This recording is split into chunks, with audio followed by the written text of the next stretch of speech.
A lot of people misinterpret or misunderstand what a funnel is. A funnel is just every single touch point that somebody's going to have with your business. So each of those touch points are potential revenue links. And again, everything's just inputs, outputs, outcomes. So because I've done this so many times, I know that there's 5 key ingredients. I can't even take on a client unless I can see those ingredients. Offer, messaging, positioning, differentiation, what is their social proof ammunition. Welcome back to Growth Lab Sessions. I'm Joao, CEO of Stealth White Label Agency, and my mission is simple: to help marketing agencies grow and build sustainable success. And today's guest embodies that perfectly. She's the founder and CEO of Persuasion Experience, an agency that's built 600 funnels and landing pages across 120 niches. From refining high converting systems to scaling a full stack performance team, she's redefining how agencies can grow through persuasion, structure, and authenticity. Alisha, welcome to Growth Lab Sessions. Are you ready to take it to the lab? Yes, I am. Let's take it to the lab.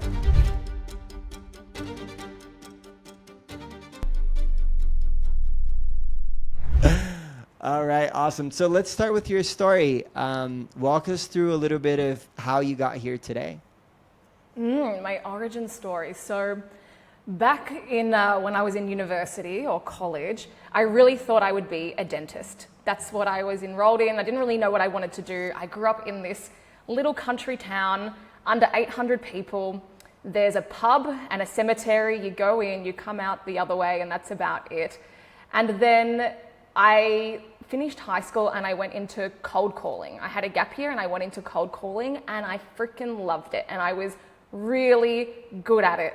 So where I started my journey was in sales, and I absolutely love sales. So I worked there, I worked in telco sales, and I ended up going to uni for a marketing degree, which was obviously useless. But after that, I got me my first role in a company called King Kong. So I was one of their first employees and built out their sales funnel and CRO team from scratch and did a bunch of landing pages and funnels and websites. And then after that, I moved to a company called Founder. You might know them as Founder Magazine, launching 7- and 8-figure courses online, like launching them to a list, moving them to Evergreen, and built out their sales funnel and CRO team. And my partner and I were really big into lifestyle design and freedom. And we would always go away and figure out what do we want to do, who do we want to be, what do we want our lives to look like. And one day over breakfast, we were like, fuck it, we shook hands, we let's quit our jobs today. He had a sick job, I had a sick job. We loved our jobs, it wasn't really rage quitting. And we were like, let's figure it out. And then as part of figuring that out, we know as agency owners, there's a process of clients and team, and first you're just freelancers sticky taped together. You know, we did pretty good in our first year. We did $500,000. That's pretty good. But we got burnt out. And we were there's this awful photo of us in Fiji after lockdown, because we started in lockdown and we're fat and pasty and we look tired. And we were like, the fuck, this is not the life that we dreamt of, right? So we sold everything. Well, I should say I sold all of his stuff. I sold all of his stuff and I packed our lives into a suitcase, and we got a one-way ticket to Bali, and we just started traveling for 2.5 years. And we were like, if we can't figure out how to make the business work for us, we don't want it, right? Like true wisdom is learning from other people, and so many business owners that have a lot of money are unhappy. So we're like, cool, well, let's figure out the happiness key, and then the money will come, no worries. So we've scaled to 7 figures. We're not doing 8 figures every month, crazy 100 people team, but we're very happy and we're very profitable, but it's taken time. So yeah, end monologue. That is the origin story. Yeah, I'm still at the 800 people town that you were born in. 800 people? Is that what you said? That's the town I grew up in, yeah. So, oh my fun God. fact. It's called Denali, and it's the home of the biggest golden nugget ever found. Biggest golden nuggets. How big is the biggest golden nugget ever found? Oh, this big. Hopefully this is a video call. It's pretty big. Yeah, because that's part of Australia's history, the gold rush.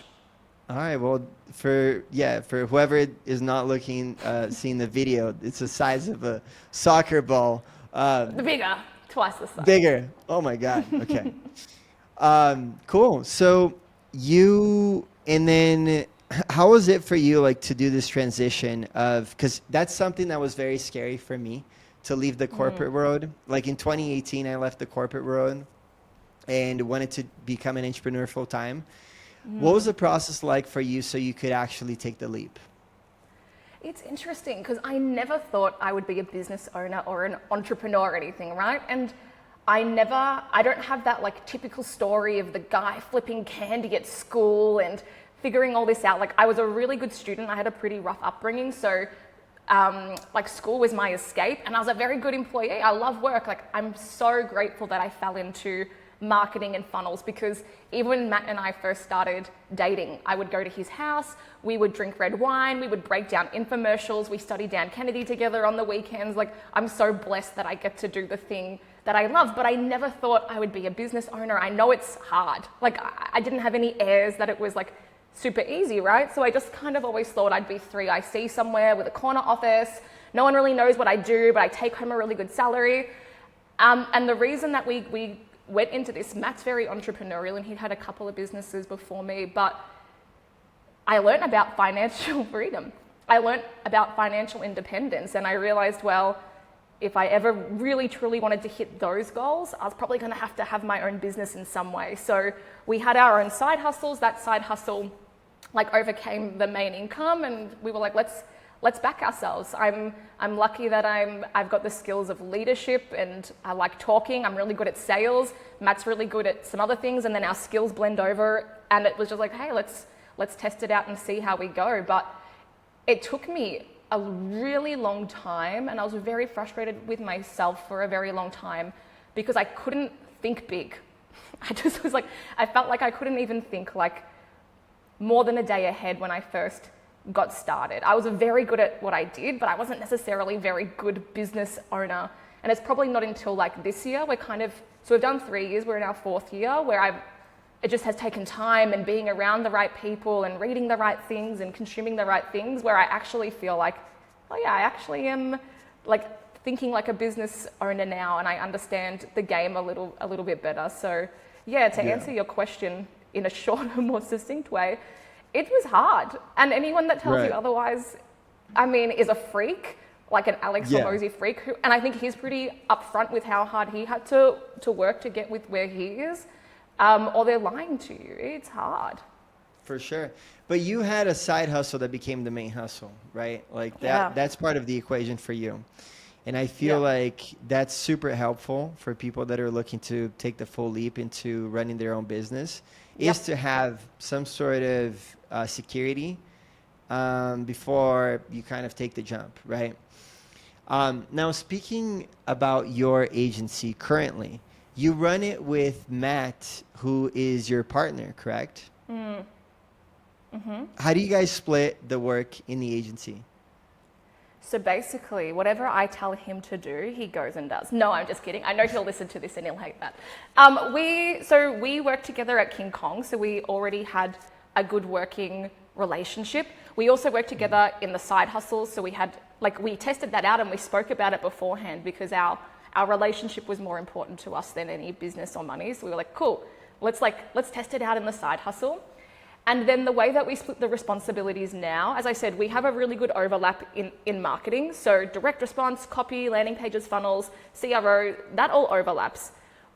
We kind of think of it as I'm like front of house and he's like more back of house. So in terms of like official role titles, I'm the CEO and he's more like the head of marketing. We're not really like a big enough agency where it really matters, but that's how we split it. So we obviously work together more on vision and stuff, but I'm more in that CEO seat. And what that looks like is more around sales and relationships, a lot of content, which he's starting to do as well. A lot of like the hiring and the people stuff, blah, blah, blah, the talking. And then he's more like systems, getting into the weeds, more on the client side and the delivery side. So that's typically how we split the roles. Okay. And then in terms of, just going back a little bit, we'll get into your agency structure in a bit again, But I wanted to hear a little bit about Taylor Swift because, you know, a lot of people love Taylor Swift, but you have someone else as your Taylor Swift, right? Who's Dan Kennedy. Like, you really love his work. I've read some of his sales books or copywriting books, right? Marketing books. And, you know, I am a little bit upset that you ranked breakthrough advertising second or third place in your one of your content recently. But I know that you love Dan Kennedy. Can you tell us a little bit about, you know, your experience through reading authors and finding their work and how that empowered your work, how you shaped your work around them, how you studied them, right? Like, how did you study them and how did you apply it and make your own voice and, you know, implement it in your own work and your copywriting that you do for clients and for yourself? So one way that I upskill is it's either by topic I want to understand or by person. So typically when I'm upskilling, if it's a topic I want to learn, let's just say it's like finances, business finances, I'll usually look at like a broad range of things until I resonate with somebody, and then that usually shows me who I should go deep on. And when I'm going deep on that person, what I'm looking to do is download their brain into mine. It's a very niche thing, but if anyone's ever seen like that TV show Heroes that was out a million years ago, and there was a guy that had like a villain that had a superpower that he could take someone's brain and put all of the power into his. That's what I'm about. I'm like, okay, these people are like giving out their life's work. How can I download it into my brain and like literally just make it part of my operating system? So that's like roughly how I have like my upskilling like framework. And then I'll just try and literally listen to them like a mentor, especially before I could afford mentors or afford coaching or mentors are usually free, but coaching, masterminds, that sort of thing. That's the best way to do it, is to find somebody that you resonate with. But one thing I think with agency owners, we need to be careful about who we emulate and model. And I often think you have to make sure that they actually have the life that you want, right? And so when you are getting feedback from people or learning from people, whatever it is, you have to kind of think about what lens are they projecting onto the information or onto the advice that they might be giving you. So I'm always really conscious of that. And when I'm upskilling, I'm always really conscious of trying to remain an independent thinker. It's one of the best skills I've ever learned, is like, okay, how can I take this information and be discerning and then like translate it into what I'm doing and then use it from there. But yeah, ultimately, Dan Kennedy is my Taylor Swift, and as part of my entrepreneurial journey, I must have listened to easily 1,000 hours. I'm not even shitting you. Over the years, there was like a couple of years where I was listening to him every day, like especially in lockdowns, like we were allowed like 1 hour of yard time, or when we were like traveling, I would go out walking and listen to him like an hour a day. Okay. So let's put that into context. You said 1,000 hours? That's a guess. Let's just make it like it's at least 500, because every day, like nearly every day across a couple of years, easy. Like, and at least like 30 minutes an hour. I'm not even shitting you. Like, I freaking love that guy. All right. So, you know, at least 500 hours. So an Audible, right? An audiobook, for people listening or watching, for an audiobook has 5 hours, 5, 6, 7 hours. You're talking about not only 10, you're talking about 100 books essentially of time. But he has like podcasts, like Brunson like owns his stuff now. So Brunson has like, there's like a gold membership, a diamond membership, there's his magnetic marketing. Like, dude, this guy's put out so much content. If business owners just studied Dan Kennedy, like you wouldn't go out of business. I'm like telling you, like you would figure it out. Like he has given that, like literally, if Dan Kennedy never existed, I should get his like face obviously tattooed on my lower back. But if he never existed, like marketing wouldn't be what it is. Like I can't stress that enough. And so all of these people, all of these marketers now that everyone's like, wow, they're so smart. Well, yeah, but like it's like the same ideas that came from like Ogilvy or Halbert or Kennedy or Bensavenga or like all of these like Sugarman, like a lot of these like direct response OGs, go and study the original source material, right? Because a lot of people now, like there's a lot of great people that use the same principles and they're actually applying it. But oftentimes they're a photocopy of a photocopy of a photocopy of a photocopy. Yeah, Right. and so like a lot of these people are like learning direct response and they might not even realize, but it's like so watered down. You can go back to the original source and like all it is, like the best skill that you can learn is persuasion, human behavior. Like one of my favorite topics to study is mass manipulation, propaganda, how do people like control societies, conspiracy theories, not because I'm a crazy person, but because I know that if I can study that, it'll make me a better marketer, but it will protect my mind on things happening as well. You don't want to use it for the evil, right? You want to bring it to the good with side. great power comes great responsibility, hey? And that's something with like our agency and being a marketer, I'm very precious about what sort of clients I bring on board, right? It's like, I call it that look yourself in the mirror test. Can you look yourself in the mirror if you're going to help this person? And there's a lot of, I've had like big gambling companies, other companies, biz ops that I don't believe in that would have paid a shitload of money that I just know that's not how I want to impact the world with my skills. Right. But I love that you're using the word like upskilling because, I guess that's something that people in your circle use a lot. In my circle, like we don't use upskilling that much, but that's just so good about like you have so much intention, right? You're thinking about, I'm going to upskill. So you're not just going to listen to a book or you're not just going to read a book. You're going to be super intentional about taking whatever they're writing and putting it into your brain, right? You listen to 1,000 hours of Dan Kennedy. I think this is something that agency owners and people in general, like business owners in general, can take away from listening to this, because there are certain books that I feel like if people studied them really well, they would improve their whole funnel. So for example, the latest one is Alex Hormozi, right? If you go back to $100 million offers, $100 million leads, and his latest one, you'll be able to really like revise your funnel completely, to know how to put better offers together, and really take the information that he's sharing, apply it directly to your business, right?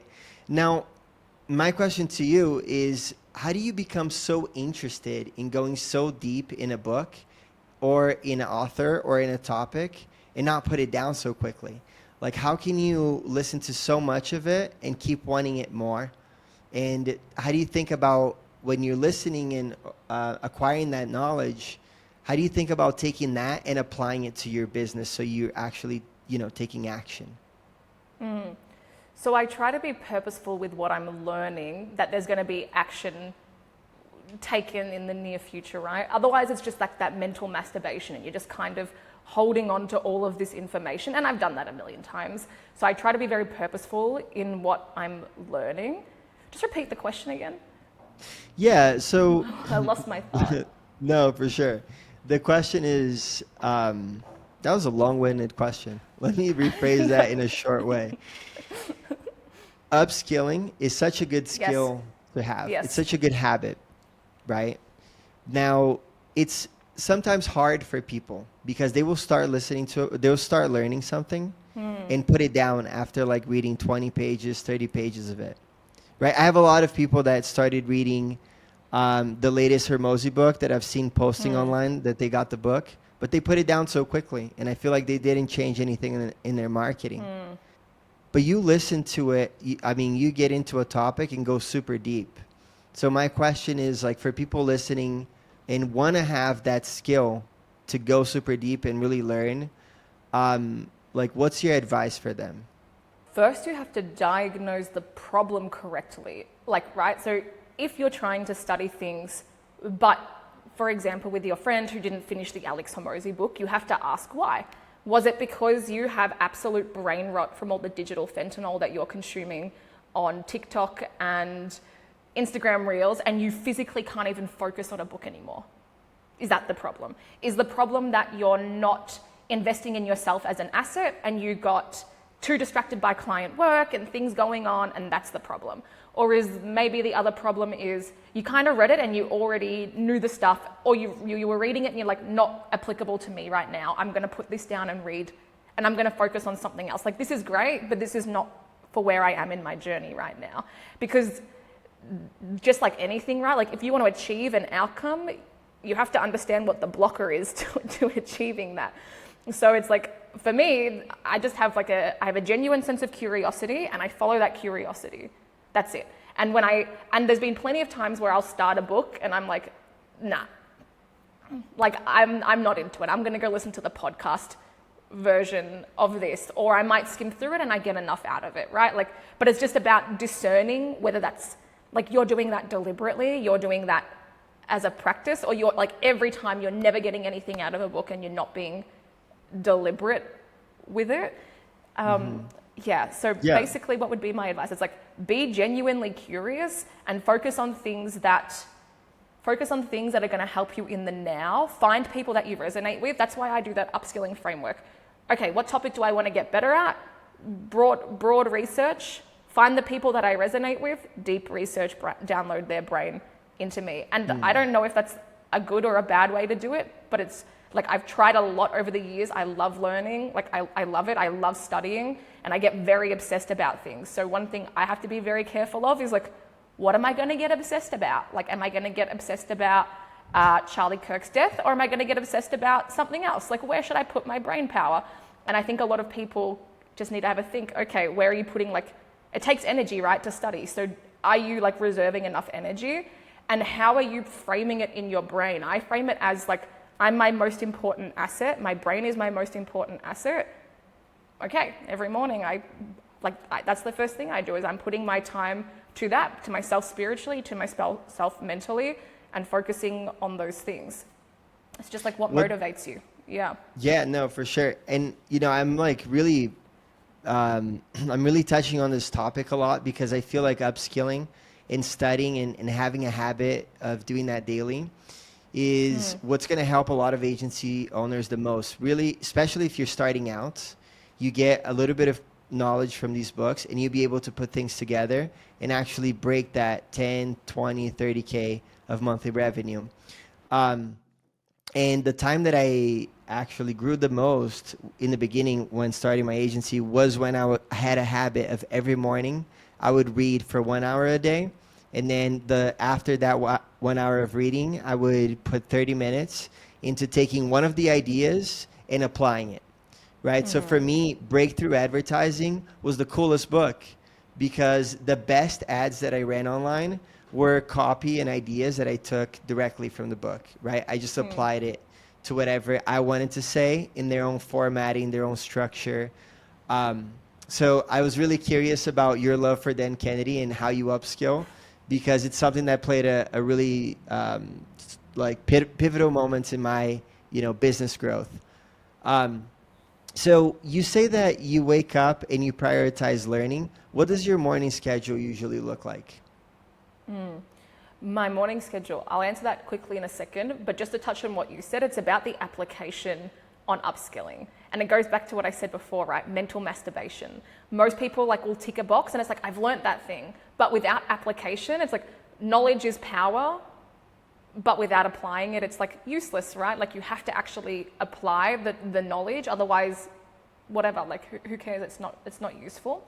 So hold on. Go ahead. That's a point that I've always said. Knowledge is power, but you gotta be actionable, And so I'm just really saying what you just said to really catch the attention of people listening and watching, because I've done a lot of mental masturbation with reading and podcasts. Like in university, I listened to all kinds of podcasts because I wanted to be a business owner. And I didn't apply it, right? All you need to do is pick up Dan Kennedy and apply exactly what he's saying. Don't read anything else. Just read one person, and that's all you need. You don't need to read Alex Hormozi, Dan Kennedy, Eugene Schwartz, So really great point. So back to your morning schedule. So my morning schedule, and this is something that I've been getting a little bit back under control. We've restructured and re-blurred the agency recently, which we can go into. So because I'm based in Bali at the moment, but typically work with Americans, I have to adjust to that. In a perfect world, I do my morning routine in a certain way, but it's flexible, and that's how you need to be, right? And I know most people watching love Alex Hormozi. I've heard him talk about this before. It's like, try not to get into these rituals of these exact morning routines that you need to be operational. Like Dan Kennedy talks about this. It's yes, you want to be in the optimal environment, but you want to be able to operate no matter what. You want to be able to think about it and operate in that environment no matter what. So different mornings, I have different things that I do. In the mornings, typically I'll do prayer meditation, I'll do upskilling, and I'll do workouts. And I usually try and ideally have the first 2 or 3 hours to myself, but that's if we are, and I'm up early, 4:30, I love the mornings. But that's if we're in not a crazy period of work, right? Because there's seasons to the business, and I have to adjust for where we are in the business. I have to kind of adjust to those seasons of the business. So if a client's account is on fucking fire, I'm up at 4:30 a.m. working on that account.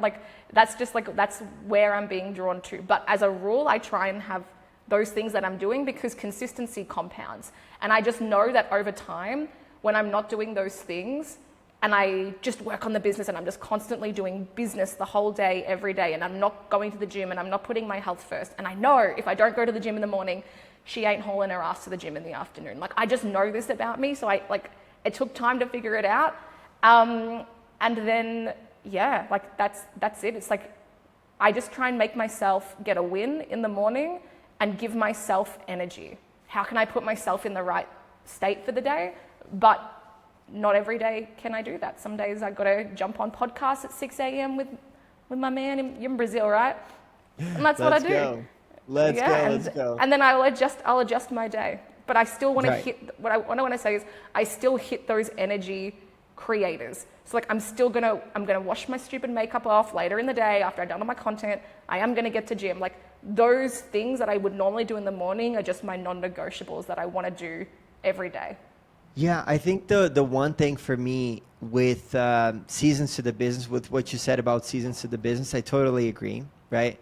Sometimes you just have a lot more going on in life and you can't really keep doing your strict routine of meditation, right? You said meditation, upskilling, and fitness. Mm-hmm.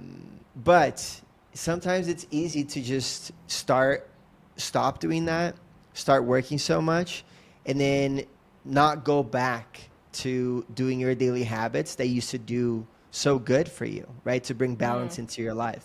So do you have that experience, or it's easy for you to just go back, or do you have certain practices that you do to kind of bring, that daily practice back into your life? Yeah, I stuff it up all the time. So my issue is that I am an obsessive, addictive personality, and a lot of that goes into work. I love it. I'll just work nonstop all the time. So I know that and I'm a very 1 or 0, black and white person. I know that if I don't have rules in place for myself with certain things, that it's all downhill from here. So that's why it's I know that I have to do those things in the morning because everything's just inputs, outputs, outcomes, right? What's the outcome I want? I want my business to serve the most people and be as profitable as possible, right? That's the outcome that I want. I want to serve people. I want to show up as a great leader. I want to show up as a great partner. I want to show up as a great family member, whatever.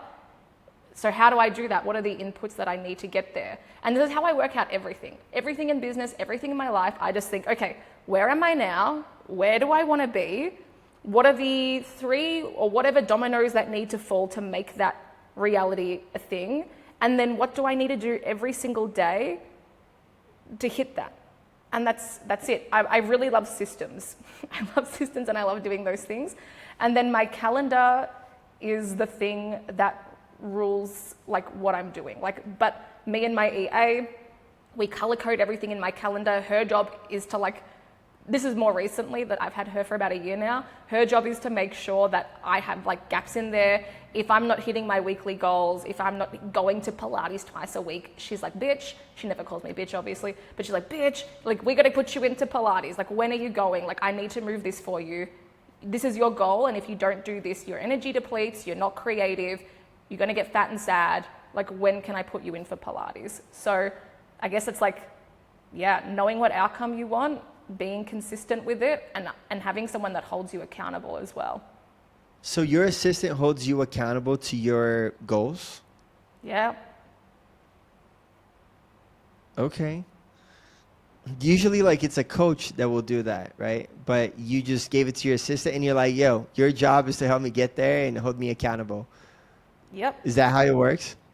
Yeah, I'm like, this is what I want to accomplish, like, at the start of every week. Hey, if you're an agency owner looking to scale, I invite you to explore our white label solutions at Stealth. We have 13 years of experience across 100 niches, and we handle everything from onboarding to reporting for your clients so you can stay focused on selling and not fulfillment.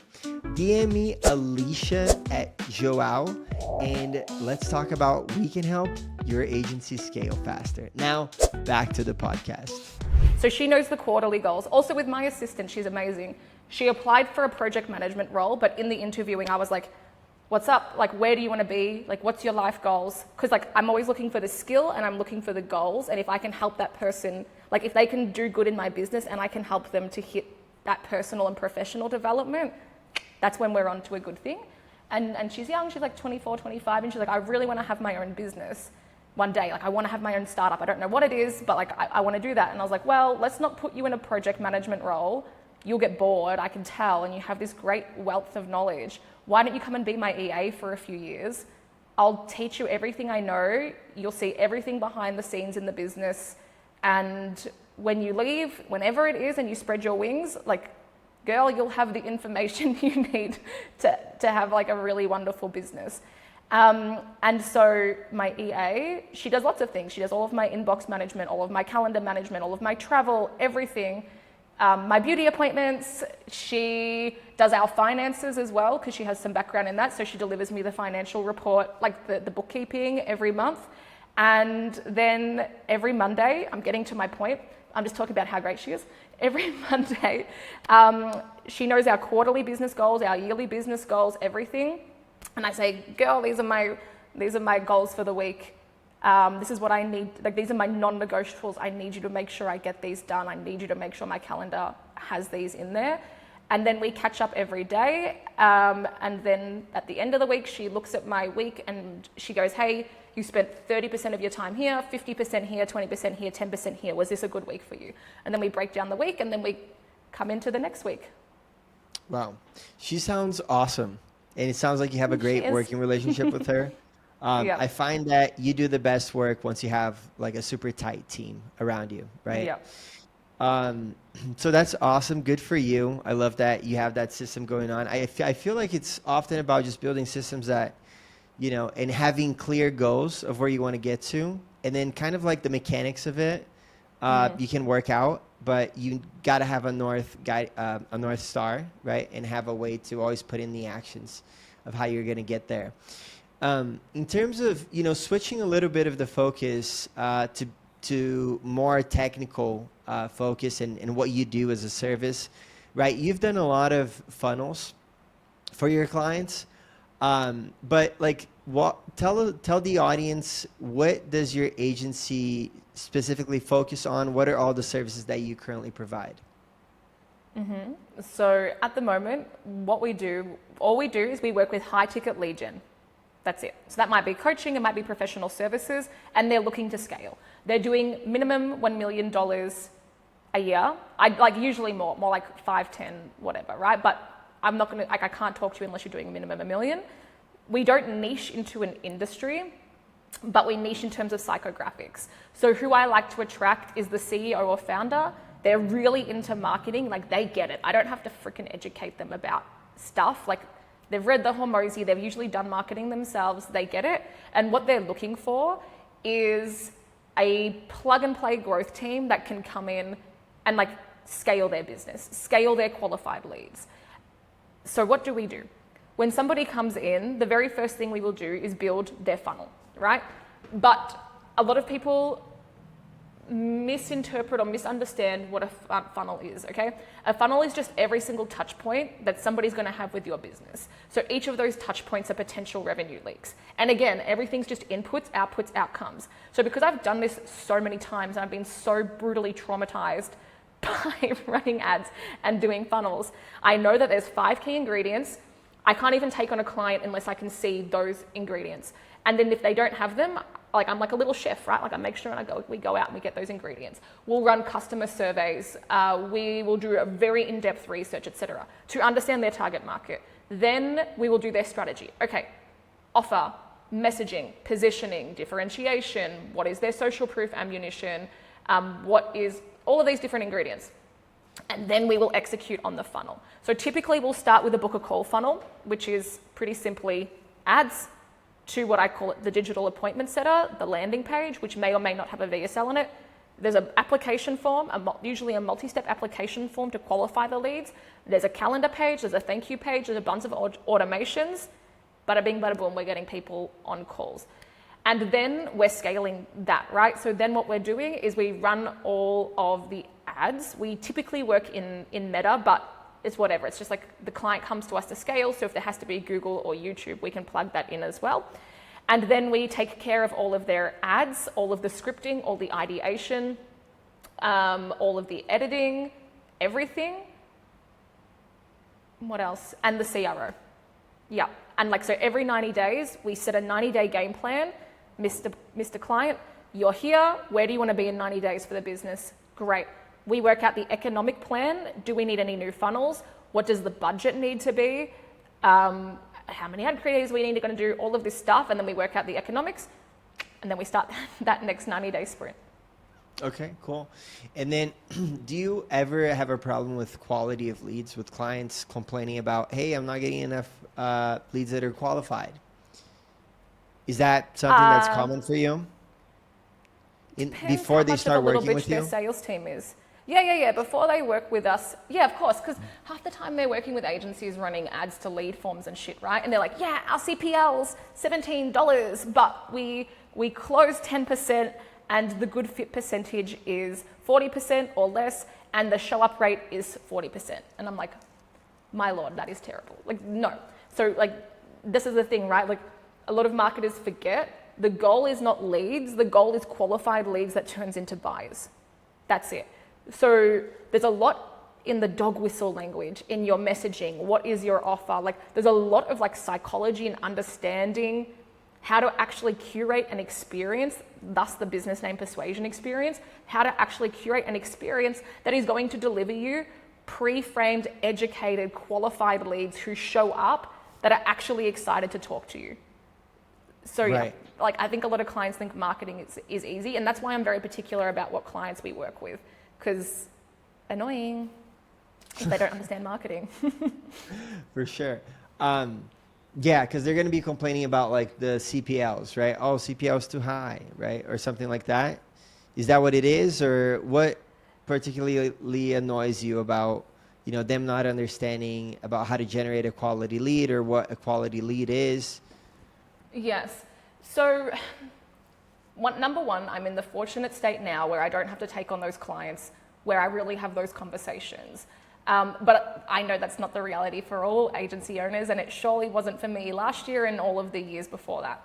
So because like we have a community, I have a lot of friends in the agency space, whatever. What I will tell people is prevention is better than cure. You have to set and manage expectations. So that's why we do this 90-day game plan, because we say, what is your goal? Cool, these are the economics. Because sometimes the client's goal, they want 1,000 new customers, and they want to pay $37 to acquire the customer. Well, I can tell you mathematically what that's going to take. And it's not in the realm of reality. Sorry, it's not in the realm of reality. But this is what we can do. Are you happy with this? Like, this is like the reality. This is the objective reality of the numbers, right? So there's like no argument. It's like we just walk them through this economic sheet, and it is what it is. Cool. Do we lock this in? Do you agree that this is your goals? Yes. And now you hold them to it. These are your goals. So if they start going like, oh, we're meant to be doing this, this, and this, it's like, no, we're not. That wasn't the plan. Has your plan changed? Have your goals changed? No. Okay, great. So we're still working on this. And then the other thing that we need to do as marketers, if we do lead gen, is agree on a lead scoring system and what is a qualified lead. So we will determine that with the client. Okay, what's a qualified lead? Yep, so they've got this, this, and this. Great, I'm going to reverse engineer the questions so that we hit these certain things. And then I'm going to look at the lead scoring.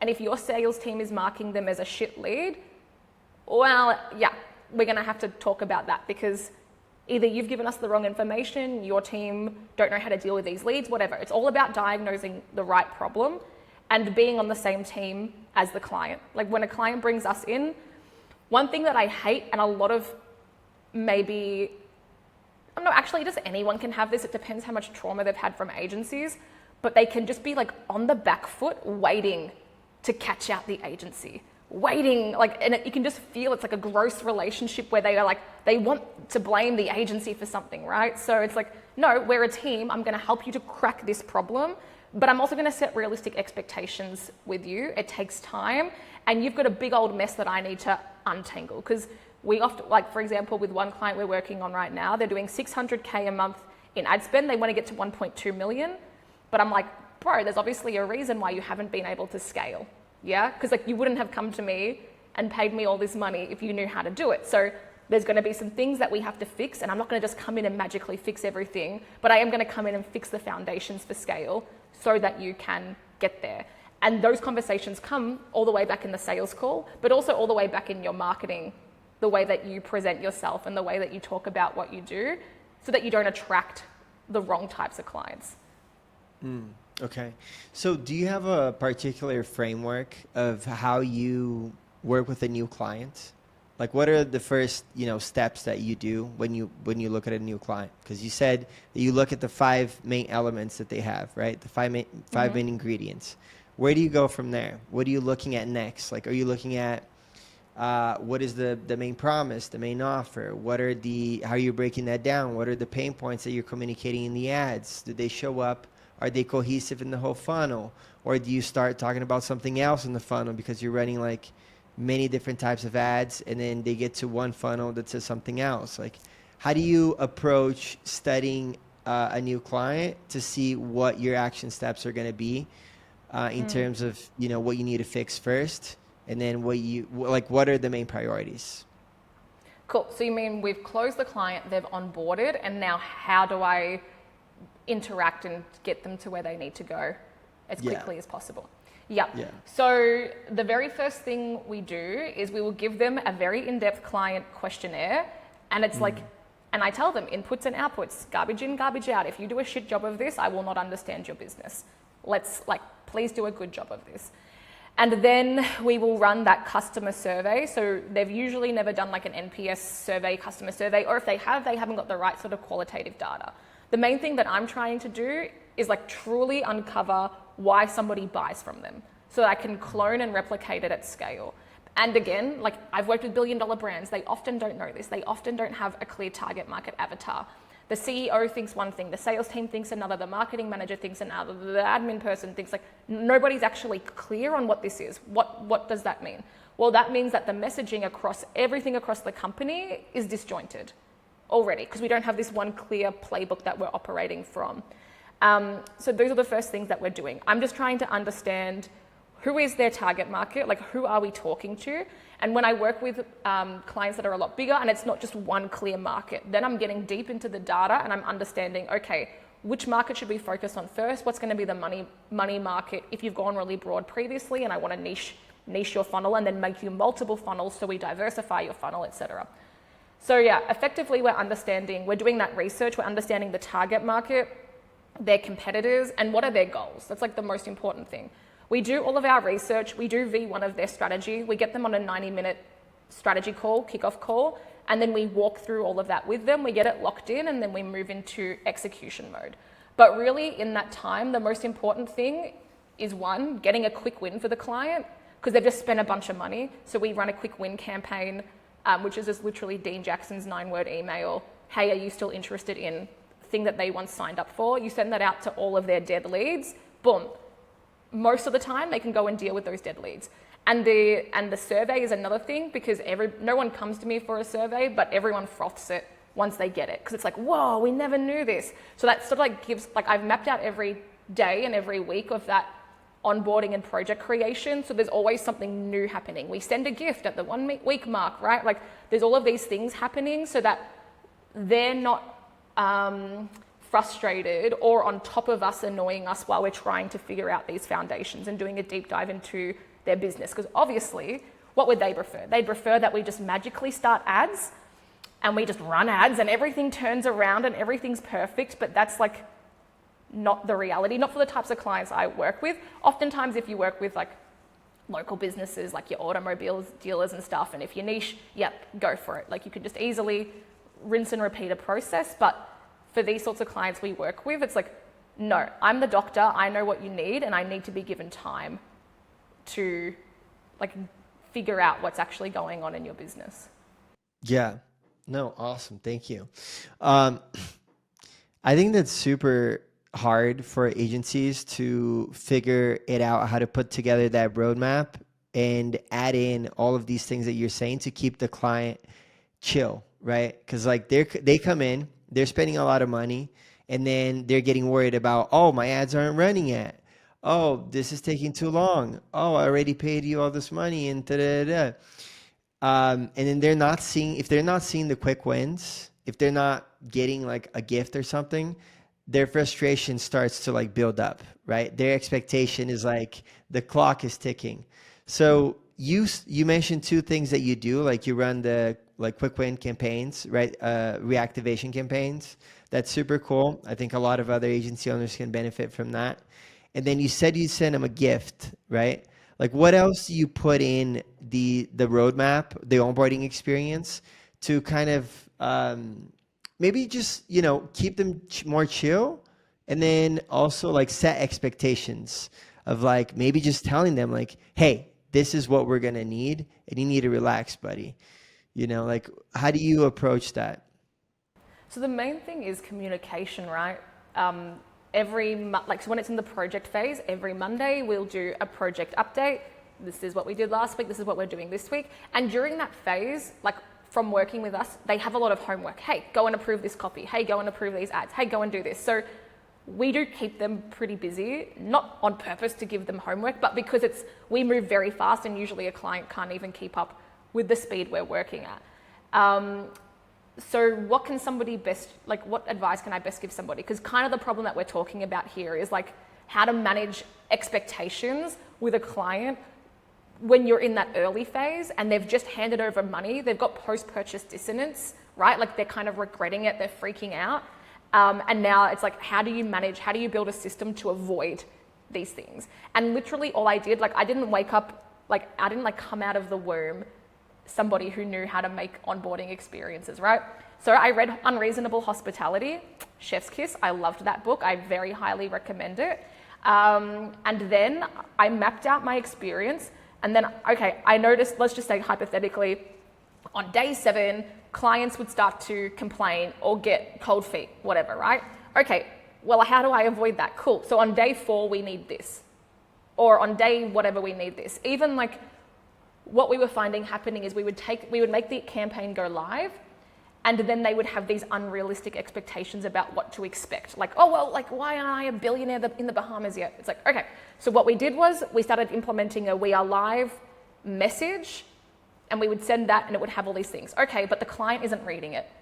All right, cool. We're gonna have to make this a meeting. We're gonna have to get them on a call with whoever is the person running the account, who then tells them, these are the expectations. Here's what to expect. You've come on board for your first 90-day sprint. We are in data gathering mode. We are figuring this out, and we will set the expectations low because we pretty much always will exceed them, right? Which is good. So you don't want to overpromise and underdeliver. So that's the main thing is communication, seeing patterns, mapping out your onboarding experience, how to find them a quick win in that experience. And one big thing that we worked on was collapsing the time to value. This is something that we learned from Kyle Hunt. If anybody wants to go and learn more about agency operations, go check him out on YouTube and LinkedIn, Kyle Hunt. And it's how to collapse our time to value. So we took a bunch of times off of our project and we started adding in those things in the project for the time to value, like the quick wins. We already had the survey, but just being more purposeful about when we deployed it. Yep, that Cool. end. Yeah, Now taking no, that's questions. awesome. Thank you. So a lot of your clients are are doing a lot of revenue, right? And they're more sophisticated than the local business client, right? And so oftentimes you need to have a more qualified team, right? That knows how to kind of not only follow a playbook, but be able to iterate in the playbook, be able to think creatively, right? So it's not like, Alisha, Matt, how do I deal with this client? You know, I can't solve this problem. And so, you know, maybe they're not listening to 1,000 hours of Dan Kennedy, probably not listening to 1,000 hours of Dan Kennedy. How do you look at training your team and creating SOPs? Like, is that something you've done a lot for your agency? In terms of Yes. like, do you have a structured training that you do on a weekly basis? Yes, I'll get into trainings and SOPs, but first I want to touch on kind of what you're saying, right? Because I think it will be relevant to agency owners, and I don't want anybody to listen to this and think I've got all my shit figured out, because I'm figuring shit out in real time, okay? Earlier this year, I scaled the agency to 3 pods, a sales team, blah, blah, blah, heaps of clients, because that's what I thought I wanted, okay? And I fucking hated it. Like, I hated it with a passion. I was like, I love marketing. Like, how do I, like, this is not the life that I want. And I understand that, like, a lot of people listening might be like, yeah, like, more people, more money, but that's not how it needs to be. So we literally, like, wound all of that back, and I've just been, like, turning the ship around, unfucking the business, basically, up until, like, now. And How to so now we're unfuck at, your like, business. yeah, That's how to unfuck your business when you've raw dogged it to obliteration. Like, you know, I'll write a book one day. So it's like, cool. I just want everyone to be super clear on that. Like I've been through this journey, and I've tested nearly every model of agency out. So right now we were like, cool.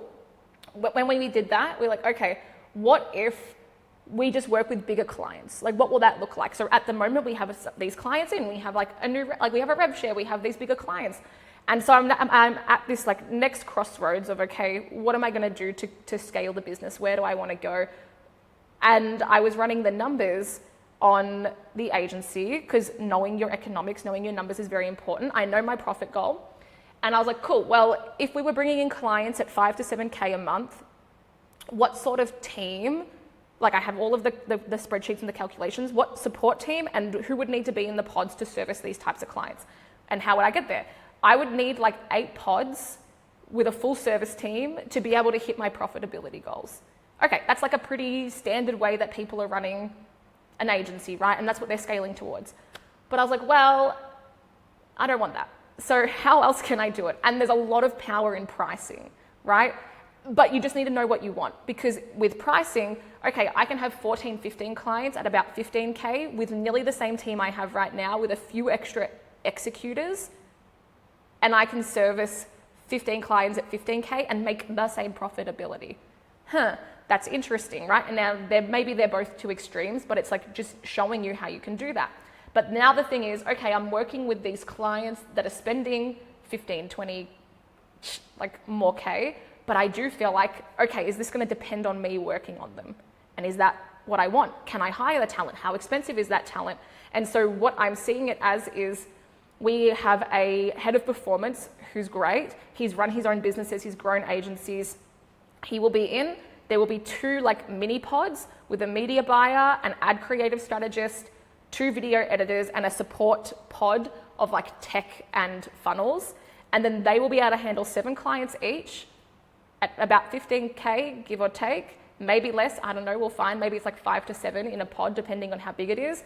Right now, I'm in the weeds making all of the systems and all of the stuff. What will probably happen is Matt and I will set up the clients for success, and then they will be the scaling team who will take them to the next level. So yeah, just in case anybody, I know I speak very confidently sometimes, but I'm still figuring my shit out. We did just have our most profitable month ever though, money, which was really nice, because for like many years, like, yeah, we were hitting like 6-figure rev, but dude, like you look at the profitability, because where we were investing so much back into this scaling of how we thought we wanted to grow our agency, and we were like investing it in team and like podcast agencies and doing all this stuff, and then we were just like, fuck no, this is not the life that we want. Let's wind it back and let's like figure this out. And so, yeah, why did I go on this monologue? Pretty much, I just want everyone to know, like, no one really knows what they're doing. Be careful who you listen to. Be discerning with who you listen to, and just understand, like, there's always more going on behind the scenes than most people will let on, and to not blindly copy how somebody is growing a business or what they're doing. Like, just always hold your North Star metric really dearly, and to build a business that matches your life. And now there's going to be some of you that are absolute psychos who just like maybe just want to want to be a billionaire, and you want to like do it and you don't care. Just make sure that's like truly what you want. That's all. Like, in your heart, is that like truly what you want? So there's the answer to the question you didn't ask. I can now move on to training and SOPs if you like. I was like, do I ask this question again? No. Training and SOPs. I really love that context. I really love that context that you shared. You do speak very confidently, and that's great for you to let people know, because they might know. Yeah, I mean, they definitely. I mean, they might know who you are, but oftentimes when you see somebody speak so confidently, you just believe them, right? But then they may not know what they're talking about, or what they're talking about is not going to work for them because they're in a different situation. They in a different niche. They charge clients different things. So I appreciate you giving that context before the training and SOPs. Yes. Now, back to training and SOPs. Again, not the question you asked, but like hiring the right people is so freaking important. So like no training or SOP is going to save you if you put the wrong butt on the wrong seat on the bus. Do you know what I mean? Like, and I've done that. So it's like no amount of like love and attention and enthusiasm and encouragement and motivation and SOP and training will fix a bad hire. So make sure that you've genuinely got the right hire into the right seat, and that's the thing. But now, training and SOPs. So we do now have you got to talk about. Now you got to either talk about it now or circle back to hiring. This is going to be the longest podcast you ever did. So I can talk about hiring quickly at a high level for you, and I've done it a lot, right? Like when I was building the team at King Kong, and then Founder, and then here, I've done it a lot, and I still muck it up a lot, which is just part of it. But it's always just remembering what outcome that you want. So the way that we do it is, okay, it's literally like hiring is literally lead generation. It's like literally like think about it, how you acquire clients is the same way that you're going to acquire team members, right? And the same way that you want to retain clients, you want to retain team members, because it's a pain in the ass to lose somebody that you've put 3, 6, 12 months of training into, because they like the general rule is somebody doesn't become like good at their job, truly autonomous until about the 8-month mark, give or take, right? So with hiring, just like lead gen, you think about what pools, where are you going to fish from? Where are you going to find them? Where are your people hanging out?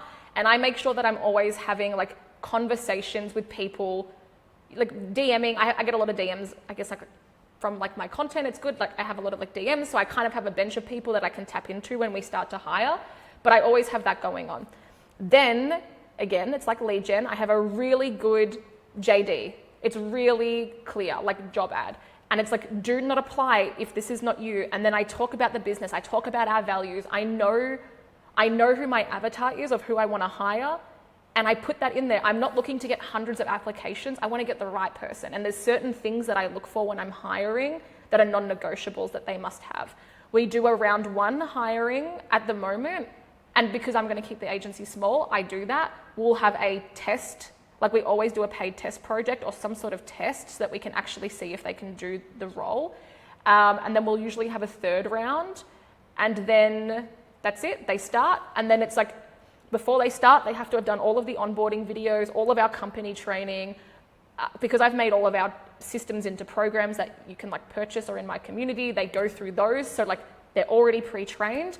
And then we're very, very clear with them, because they've got a 3-month probation. what is their 30, 60, 90 days. So their manager, their team lead will meet up with them, because we're a remote company, every single day and be like, today you're going to do this. This is why you won't pass your probation. This is this. And it's just setting very clear expectations and making sure that they're hitting their goals. So that's our hiring, and that's like super high level hiring. So you have a full like training, you have a bunch of training videos when they come in. Yes. That they have to watch. Yes. Okay. How do you break those up? Like, what are you covering week 1, week 2? No, ideally I want them to do it before they start, like do all of this. So we've got a company training which goes through, and if they don't finish it all, because sometimes, like the other day we brought on a new media buyer and he started within a week and he had to like wrap his other job, and it just wasn't realistic to expect him to consume all of that content, right? So we have a company onboarding, which goes through like our values, how to be successful at Persuasion Experience. It goes through like our different systems and just like a bunch of things. And again, just every single time somebody has a question or does something wrong, or we lose a hire because of something, I just go back in the system and fix it. And literally every single person says to me, wow, this is the best onboarding I've ever done. It's like, I know, because I don't think anyone's putting in this much psycho effort into the onboarding. And then again, because like my landing page launch kit, my $1 million funnels, my offer workshop, like all of these things I've turned into trainings, they go through those trainings. I want to brainwash them as much as humanly possible to understand our systems, right? And how we do things. So usually like they have to have all of that done within the first 2 weeks. And we just don't overwhelm them with client work in those first 2 weeks. Like we make sure that they have a solid foundation to be successful at the company. So the first 2 weeks, they're coming in the first 2 weeks already. Ideally, they already went through your training. That was 2 weeks. Yeah. Right. So before they start, they go through the training, and then in the first day, they're already getting client work. They will get client work, like maybe their first client to work on. And then what we're doing, this is actually going to take the episode really good full circle, is they're applying the things they just learned. So they're getting their first client, like if they're in an execution and not an ops role or whatever, right? They're getting their first client, and it's like, cool. Now what I want you to do is I want you to go and audit this. I want you to go and audit the media buying. I want you to go and audit the funnel. I want you to go and do this, and I want you to come back. I want you to read through the PX game plan. Like all of those systems you just watched, I want you to go and interact now with the assets to see them like in practice. And then we're just thinking, okay, cool. What is outcome for this client, for this team member?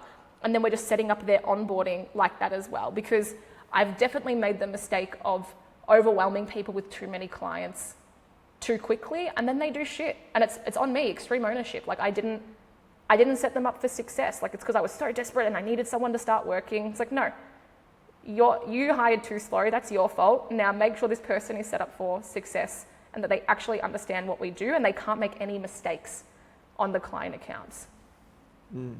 Okay. Cool. And so has doing this training set up, are you happy with how people are onboarding with your company now? Yes. Sweet. That's my shortest answer to date.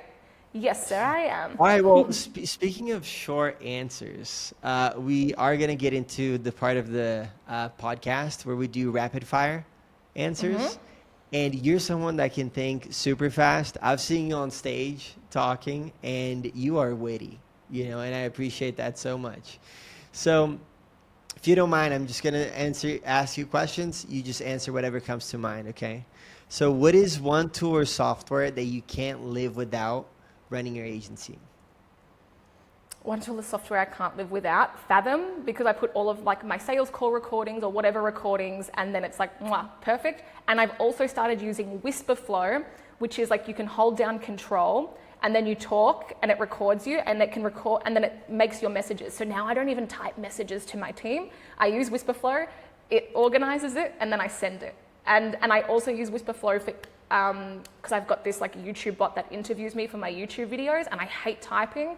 So like, yeah, and you can talk like, I don't know what it is, 10 or 20 times faster than typing.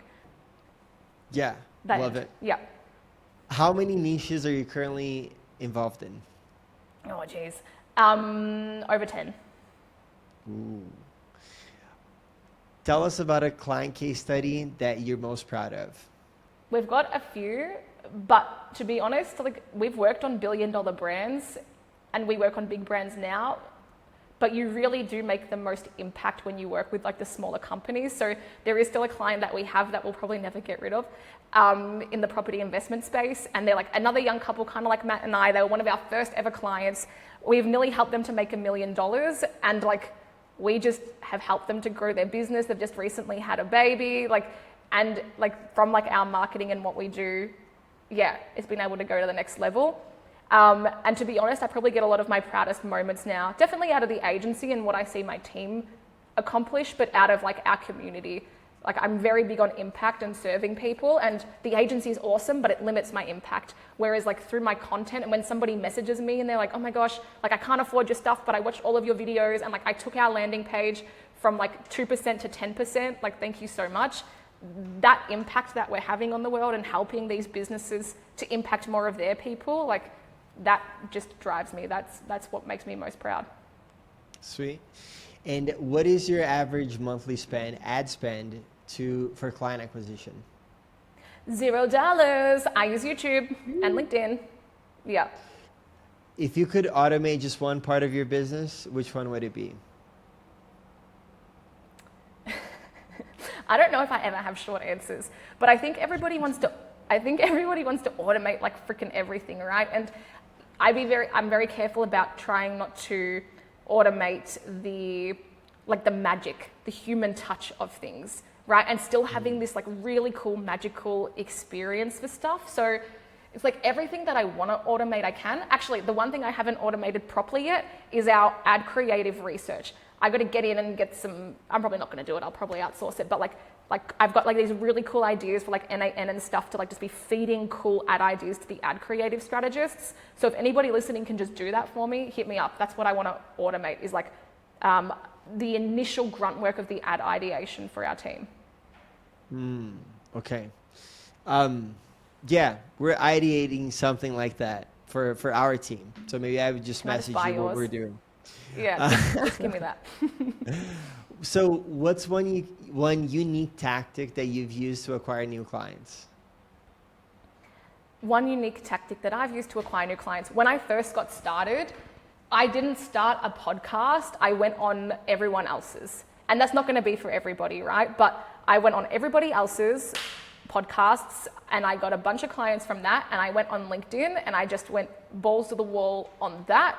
Circle jerk of a platform, and we made that's how we did our 500K in the first year. And so for everyone, how can I make that more practical? Ads, you have to pay the tax to learn on ads. And as an agency, it's hard to make ads work as well. Okay, I won't keep going. That's my short answer. LinkedIn, podcast, next. Fire away. Okay, so what marketing trend do you think it's overhyped right now? AI. I think AI is so so here's the scaling equation. It's psychology, economics times technology. Technology is an accelerator. 1,000 times 0 is still 0. If you cannot drive a Lamborghini, if you do not have a license, you don't know how to drive, a Lamborghini is useless. And so there's all of these people trying to throw AI into shit, but they haven't mastered psychology. Right? And I love AI. I love using it.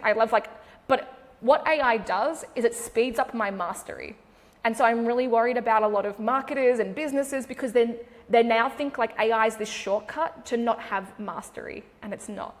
So I do think that AI is super, super overhyped, and there's going to be a lot of businesses that invest a lot in it without the core foundations that you need. Love it. Now, if you had to choose only one marketing channel to grow today, which one would it be? Content, organic content. It's ads are fast, content lasts, right? And for us, even though we sell ads, I still think you need a sphere of influence. And that's one of the things I look at when I'm bringing on a client. Do they also do organic? Have they got this sphere of influence? Because once you turn off your ads, that's it, they're done. But when you post content, when you make content, it's an asset for leverage. And it's consistently bringing you in views and leads and clients forever and ever. So yeah, that's where I would plant my seeds. And where can people listen to you if they want to learn more about, how you think, how you interview, or like what content you talk about? Where's the best place for people to go to? Yep, awesome. So I put literally everything out for free on my YouTube channel. If you want to know how to make landing pages, funnels, how I think about the agency, that's a little part of what I do on the channel. It's just under my name, Alisha Conlin-Hurd.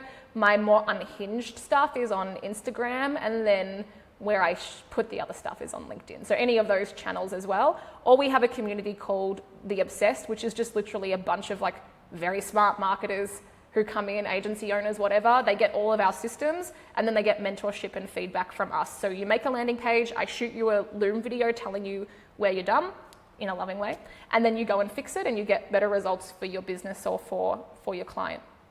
Sweet. And if you weren't able to get that, look into the show notes just below this video. You're going to find all the links for Alisha. Now, this has been super cool. Thank you so much, Alisha. And what's a piece of advice? I mean, you gave so many pieces of advice, but what is something that I didn't ask that you want to share with agency owners today? I feel like I answered every question with what I would actually like to say and then answered your true question. But if I could leave everybody on one thing, it's like, figure out what you want. Figure out what you want. Like, what do you truly desire? What was the gift that you were blessed with? Why are you here? How can you serve other people? Don't make it all about money. You won't find happiness in money. I think like enough people are saying that now, that it's like, a thing. Like, how can you provide value to the world? And a byproduct of that value will be money. And I lost my way for a bit, where I was like, I'm gonna make $28 million, like, let's go, yeehaw. And it's like, no, like, that's not the goal. My goal is to help as many people and to serve as many people.